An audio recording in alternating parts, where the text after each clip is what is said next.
पहले भी कथा में निवेदन किया था, पहले भी इस तरह के प्रश्न आए हुए थे। और पहले तो परिवार ने कथा कराई है तो उनको भी पता ही है।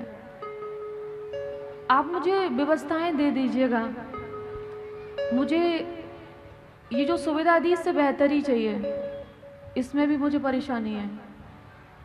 मुझे अच्छा साउंड दीजिए आप, मुझे मेरी संगीत की टीम चाहिए और आप मुझे चैनल दे दो। मुझे कुछ मत दो, बस ये सब दे दो। जो कथा कराना चाहता है वो सामने आ जाए, मैं करने को तैयार हूं। जय हो, जय हो, जय हो।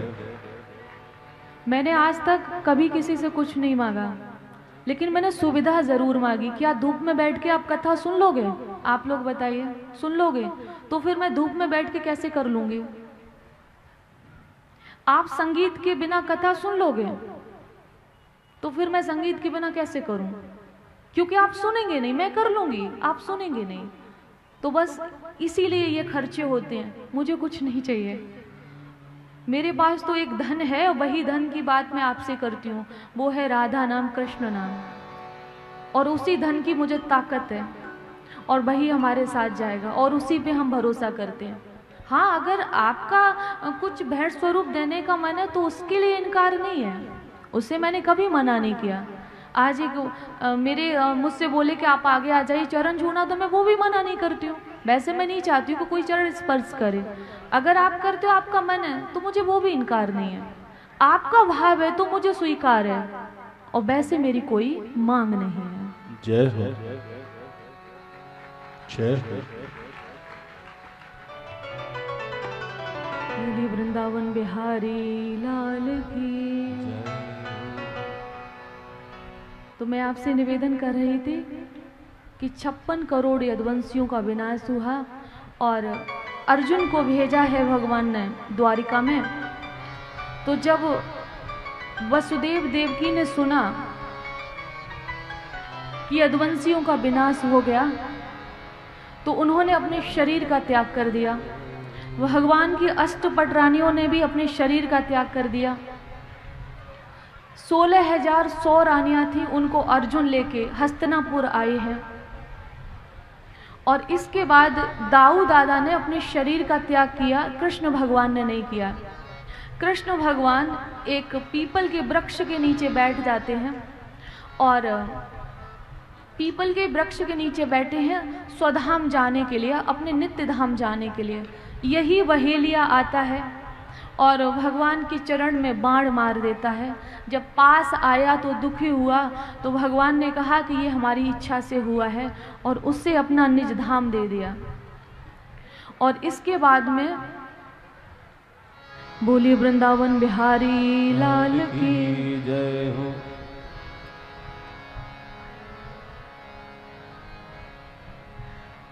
कृपया कोई भी ऊपर आए तो पहले पूछ ले, क्योंकि अभी कथा चल रही है, मैं डिस्टर्ब हो जाती हूँ।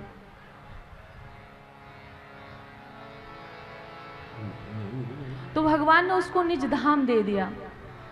और इसके बाद में भगवान ने अपने शरीर से एक प्रकाश ऐसा किया कि सभी की आंखें चकाचौंध हुई और वो सीधा भागवत में समाहित हो गया। तेनेयम वांगमयी मूर्ति प्रत्यक्षा वर्तते हरे। इसीलिए भागवत को भगवान कहा गया है। और ये कथा राजा परीक्षित को श्री सुखदेव जी सुना रहे हैं। तो कहा कि राजन, ये मैंने भगवान के जन्म से लेकर स्वधाम गमन की कथा को सुनाया है। बहुत शोर हो रहा है और अब लाइव कट चुकी है ना, हमको चिंता नहीं है।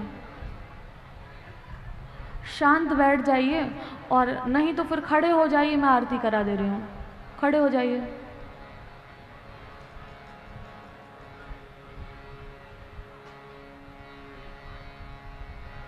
ऐसे कैसे सुनोगे भाई? राहुल जी, थोड़ी देर की कथा है तो थोड़ा शांति से बैठ जाइए, आरती करके प्रसाद लेके आप आराम से जाइए। और कुछ नहीं, मैं तो बोल दूंगी, आप ही के समझ में नहीं आएगा, आप ही के लिए कह रही हूं मैं ये। तो कहा अब तुमको क्या सुनना है? तो राजा परीक्षित ने कहा कि अब मेरा जो मृत्यु का भय था वो नष्ट हो गया, अब प्रभु मैं भी जाना चाहता हूँ। और वो समाधि में बैठ जाते हैं, भगवान का ध्यान करते हैं और अपनी आत्मा को परमात्मा में लीन कर दिया। और इसके बाद तक्षक सर्प आया है और उनके मृत शरीर कह सकते हो उसको नष्ट किया, मतलब डस लिया। और उसमें इतना विष था कि वो उनका मृत शरीर जल के राख बन गया। वो तो अपनी आत्मा को परमात्मा में लीन कर चुके थे, लेकिन उनका जो शेष ये पंच भौतिक शरीर था वो जल के राख हुआ। उसके बाद में उनके बेटा जन्मेजय ने यज्ञ कराया है, बृहस्पति जी ने शांत किया है।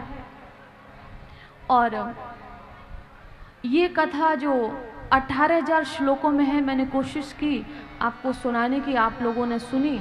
अब हम अंतिम श्लोक सुनते हैं और ब्राह्म की ओर बढ़ते हैं। जो लोग सुन रहे हैं वो लोग हाथ जोड़ लें और बाकी लोग जो चाहे वो करें। नाम संकीर्तनम यस्य सर्व पाप प्रणाशनम प्रणामो दुःख समनस् तम नमामि हरिं परम। जो लोग सुन रहे हैं उनसे निवेदन है कि बस इतनी सी पंक्ति हमारे साथ बोलें, तम नमामि हरिं परम। तम नमामि हरिं परम। तम नमामि हरिं परम। तम नमामि हरिं परम। तम नमामि हरिं परम। तम नमामि हरिं परम। तम नमामि। आप सभी ने बहुत प्यार दिया, बहुत साथ दिया, बहुत समय दिया। जो मैंने कहा था ना, मुझे इससे बेहतर चाहिए, और कुछ बेहतर नहीं चाहिए, बस शांति चाहिए। जय हो। आप लोग बहुत मन से सुनने वाले हैं, लेकिन कुछ लोग आप ही लोगों को विघ्न उत्पन्न कर रहे हैं। तो उससे क्या हो रहा, कथा में बाधा आती है।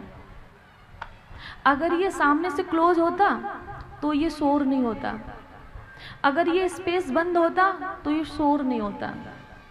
तो आगे से आप लोगों से निवेदन, आप यही टेंट लगवाना, लेकिन ये सब बंद कर देना, बस ये निवेदन है। इसीलिए मैं बोली कि मैं इससे इसलिए खुश नहीं हूं कि मैं आपको बहुत कुछ सुनाना चाहती हूँ। मैं तो अभी 8 साढ़े 8 बजे तक कथा करती हूँ, लेकिन ये संभव क्यों नहीं हो पा रहा है, शोर होने के कारण। बोलिए वृंदावन बिहारी लाल की जय। राधा रमण सरकार की जय हो। तो आप लोगों से एक निवेदन है कि इन 7 दिनों में जो अच्छा लगा हो, जो समझ में आया हो, उसको ग्रहण कर लेना। और अगर कुछ मैंने गलती से, भूल से कुछ गलत बोल दिया हो तो उसके लिए क्षमा कर देना।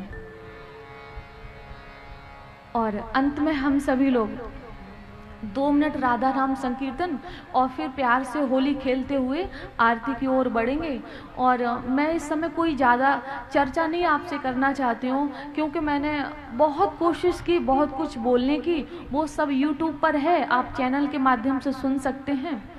और मैंने एक दिन निवेदन किया था कि साध्वी आर्या पंडित के नाम से मेरा YouTube चैनल है, फेसबुक पेज है, आप जाएं और आपको जो सुनना हो, जो आपका प्रश्न हो वो आप कर सकते हैं, और मैं कोशिश करूंगी उसका जवाब देने का।